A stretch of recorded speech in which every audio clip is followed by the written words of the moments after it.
My name is Elena, and I never thought love could feel like a goddamn freight train derailing right into my chest. It started innocently enough in the fluorescent glow of a shitty coffee shop in downtown Seattle, where the rain never stops and everyone's pretending their lives aren't as miserable as the weather. I was 28, fresh out of a dead-end marketing job, scrolling through Tinder like it was my therapy session. Swipe left on the douchebags with gym selfies, right on the ones who at least pretended to read books. Then there he was, Jax.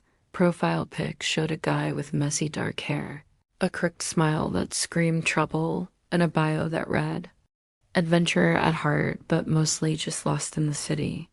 Let's get coffee and complain about adulting." We matched, messaged, met, God, that first date. He showed up in a leather jacket that smelled like pine and possibility, ordered black coffee like a man who didn't need frills. We talked for hours about our fucked up families, my dad's abandonment when I was 10, his mom's endless string of boyfriends that left him cynical about love. People are temporary, he said, his blue eyes locking onto mine with an intensity that made my stomach flip. But moments, those stick. I laughed it off, but inside I was already hooked. Suspense built from the start. Was he too good to be true? Or just another ghost in the making? Fast forward 3 months, and we were inseparable. Jax worked as a freelance photographer, capturing the raw underbelly of the city homeless camps. Graffiti wars, the kind of shit that made you question humanity. I'd tag along on his shoots, holding his camera bag while he crouched in alleys, whispering stories about each frame. Our nights were electric, tangled sheets in his loft apartment, binge-watching true crime docs while sharing secrets. "I love you," he blurted one rainy evening as thunder rattled the windows. My heart stopped. No one had said that to me since high school, and back then it was just teenage bullshit. But with Jax, it felt real, raw, terrifying. Drama crept in slowly, like fog rolling off the Puget Sound. His phone started buzzing at odd hours texts from clients he brushed off as work stuff. I'd catch him staring into space, lost in thoughts he wouldn't share. "It's nothing, babe," he'd say, pulling me close. But I felt the shift, that gnawing suspense in my gut. Was there someone else? Or was it his past catching up? He'd mentioned an ex once, a girl named Mia who'd shattered him years ago, but details were sparse. "She left me broken," was all he'd offer, his voice cracking just enough to make me ache for him. One night, after a fight about his late hours, he de-blown off our dinner plans for a last-minute shoot. I snooped. "Yeah, I know. Invasion of privacy and all that millennial guilt. But fuck it. Love makes you stupid." His laptop was open, emails from Mia popping up like ghosts. "Jax, we need to talk." "It's urgent." My blood ran cold. Who the hell was she now? I confronted him when he got home, reeking of whiskey instead of his usual pine scent. "It's not what you think," he stammered, eyes wide with panic. She's sick. Cancer." She reached out for closure. The revelation hit like a sucker punch. Emotions exploded, jealousy twisted into sympathy, anger into guilt. Why hadn't he told me? "I didn't want to burden you," he whispered, tears streaming down his face for the first time. We cried together that night, holding each other as the storm raged outside, but suspense lingered. Was this the end of us, or just a detour? I forgave him, or tried to. We grew closer, or so I thought. He'd visit her in the hospital, come back drained, and I'd be his rock. Drama peaked when Mia's condition worsened. Jack spent more time there, less with me. "She has no one else," he'd plead. I nodded, swallowing the bitterness, but inside, resentment brewed. Was I losing him to a dying woman? Then came the bombshell. One evening, Jax came home early, face ashen. "Elena's, sit down." My heart pounded suspense at its cruelest. "Mia's not just my ex, she's the mother of my child." "What?" He confessed. 5 years ago, they'd had a daughter, Lily. But Mia took off with her after a nasty breakup, cutting all ties. Now, with Mia dying, she wanted Jax to take custody. Lily's for Elena. She doesn't even know me. The room spun. Emotions crashed, shock, betrayal, a fierce protectiveness I didn't know I had. Drama unfolded as I processed. He'd hidden a whole life from me. How could you? I screamed, tears blurring everything. He begged for understanding, but the trust was fractured. We tried to make it work. I met Lily, a tiny girl with Jax's eyes and a shy smile that melted me. Suspense built around her integration. Would she accept me? Would Mia's death destroy Jax? Nights were filled with whispered promises, but cracks widened. Jax withdrew, haunted by guilt. I should have told you sooner, he'd murmur in the dark. I loved him more than ever, but the weight was crushing. Little did I know, the real tragedy was looming, a twist that would shatter everything.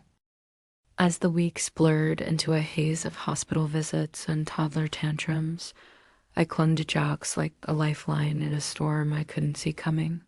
Lily was a whirlwind curly hair like her mom's, those piercing blue eyes that mirrored Jax's, and a laugh that could light up the darkest room. But God, the emotions were a brutal cocktail. Joy when she'd curl into my lap during story time. Reading about brave princesses who didn't need saving.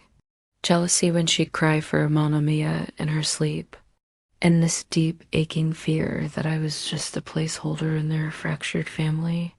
Drama simmered every day, Jax juggling custody papers, Mia's fading health, and me trying to hold it all together with coffee and forced smiles. You're amazing with her, he'd say, kissing my forehead. But his eyes were distant, haunted by what-ifs. Suspense gnawed at me constantly. Mia's doctors gave her months, maybe less, and Jax spent hours at her bedside, reliving old memories while I paced our apartment, scrolling through baby care forums like a maniac. Was he falling back in love with her? Or was guilt eating him alive? One night after Lily's bedtime routine bath, pajamas, a stuffed bear named Mr. Whiskers, I found Jax on the balcony, smoking a cigarette he swore he'd quit. Talk to me, I pleaded, wrapping my arms around him from behind. The city lights twinkled below, mocking our chaos. He turned, face etched with pain. Mia's asking me to promise something, to remarry her for Lily's sake. On paper, just for stability, my world tilted. Emotions erupted betrayal like acid in my veins, love twisting into something ugly. And what did you say? I whispered, voice cracking. He hesitated. I said I'd think about it. That fight was epic, raw, the kind that leaves scars. I screamed about lies, about being second best to a ghost. He yelled back, defending his daughter, his past. This isn't about us, Elena. It's about giving Lily a fighting chance. But it was about us, our future, crumbling under the weight of his secrets. We made up in tears, bodies crashing together in desperate passion, but the trust was a fragile thread. Drama escalated when Mia's condition tanked. Machines beeping, family gatherings I wasn't invited to. I'd drop Lily off at daycare, then cry in my car, wondering if I could be a stepmom or if I'd bolt like my dad did. Suspense peaked during a late-night call. Jax, frantic. Mia's gone into coma. They say it's the end. I rushed to the hospital, heart pounding, only to find him holding her hand, whispering apologies I wasn't meant to hear. Mia's death hit like a tidal wave. The funeral was a blur rain-soaked graveside, Lily clutching my hand, too young to understand. Jax broke that day, sobbing into my shoulder as we drove home. I can't do this without you, he murmured. Emotions swirled. Grief for a woman I never knew. Relief that the triangle was over, guilt for feeling that way. We tried rebuilding family outings to the zoo, where Lily giggled at monkeys. Quiet dinners where Jax opened up about his regrets, but cracks deepened. He'd zone out, staring at old photos of Mia, or snap over nothing, his temper a new beast. I found therapy apps on his phone, hidden bottles of booze. I'm fine, he'd lie, but I knew better. Suspense built around his silences. Was he spiraling or hiding more? Then the twist that gutted me.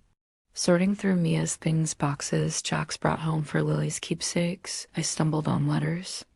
Yellowed envelopes addressed to Jax from years ago. My hands shook as I read. Mia confessing she'd cheated, that Lily might not be his. I was scared, Jax. The paternity test. I never told you the results. Shock froze me. Emotions collided: pity for Mia's desperation, rage at the web of lies, terror for what this meant. I confronted Jax that night, letters in hand. Is she even yours? His face crumpled. I don't know. Mia hinted once, but I buried it. Drama exploded. He demanded a test. But the thought destroyed him. If she's not mine, what then? I lose everything. We argued until dawn, love fracturing under doubt. The test results came 2 weeks later, a sterile email that sealed our fate. Positive Lily was his. Relief washed over us, but it was tainted. Jax changed after that, withdrawing into work, avoiding intimacy. I need space, he said one evening, packing a bag. My heart shattered. Space? After all this. Emotions peaked: despair, abandonment echoing my childhood wounds. He left for a shoot that turned into days, then weeks. Calls went unanswered, texts read but ignored. Suspense tortured me. Was he coming back? Or had the ghost won? I waited in that suffocating limbo for what felt like eternity, raising Lily on autopilot while Jax's absence carved holes in my soul. Mornings were the worst, her little voice asking, "Where's Daddy?" as I choked back tears over cereal bowls. Emotions warred inside me, fierce love for this kid who wasn't mine, resentment toward Jax for dumping us like emotional baggage, and a bone-deep loneliness that echoed my abandoned childhood. Drama unfolded in whispers from friends. He's ghosting you, Elena. Move on. But how? His stuff still littered the apartment, ghosts of our life together. Suspense kept me up nights, checking my phone for that one text, that apology that never came. Weeks turned to months. I threw myself into routine work gigs as a freelance writer, playdates for Lily, therapy sessions where I'd unravel the mess. You're strong, the counselor said, but I felt like glass, cracked and waiting to shatter. Then the call. Jax's number flashing on my screen after radio silence. My heart raced, suspense at its peak. Elena, his voice cracked, rough like he'd been chain-smoking regrets. I need to see you, both of you. We met at our old coffee shop, rain pattering the windows like accusatory fingers. He looked direct and shaven, eyes hollow. Lily lit up, toddling into his arms, but I stood rigid, arms crossed. Why now? I demanded, voice steady despite the storm inside. He spilled it all, raw and unfiltered. The space had been a spiral booze, one-night stands, running from the guilt of Mia's death and the paternity scare. I thought I was protecting you, he confessed, tears welling. But I was just a coward. Emotions surged, pity clashing with fury, love flickering like a dying bulb. Drama peaked as he begged for another chance. I love you, Elena. I want our family. Lily tugged at my hand, innocent in the chaos. We tried awkward dinners, tentative touches, rebuilding brick by fragile brick. Suspense lingered. Could we heal? Or was this just prolonging the inevitable? But cracks resurfaced fast. Jax's nightmares woke us nightly, screaming Mia's name. He'd lash out over nothing, a spilled juice box, becoming a tirade about his fucked up life. I absorbed it, playing the saint, but inside, resentment festered. One explosive night, after he'd missed Lily's preschool play for work, I snapped, "You're not here, Jax." "Even when you are," he fired back. "You don't get it." Losing Mia, almost losing Lily, ... it broke me. We hurled words like weapons, accusations of abandonment, echoes of my dad leaving. Emotions boiled over. Betrayal, exhaustion, a love turned toxic. He stormed out again, slamming the door on our second chance. The final blow came via text, cold and clinical. I can't do this. Filing for full custody. It's best for Lily. My world imploded. Suspense vanished, replaced by gut-wrenching certainty. He wanted her, but not me. Drama erupted in lawyer meetings, custody battles where I fought for visitation, tears streaming as I argued. I was the only mom she'd known.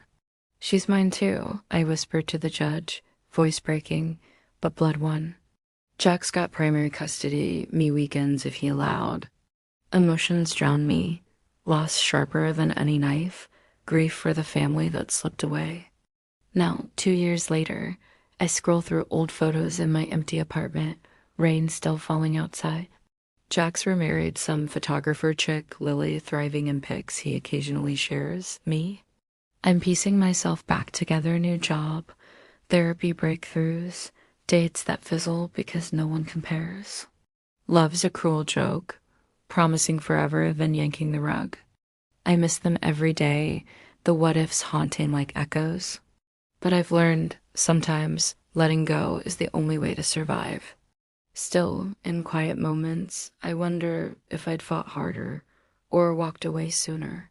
The suspense is gone. Only sadness remains, a quiet ache in my chest.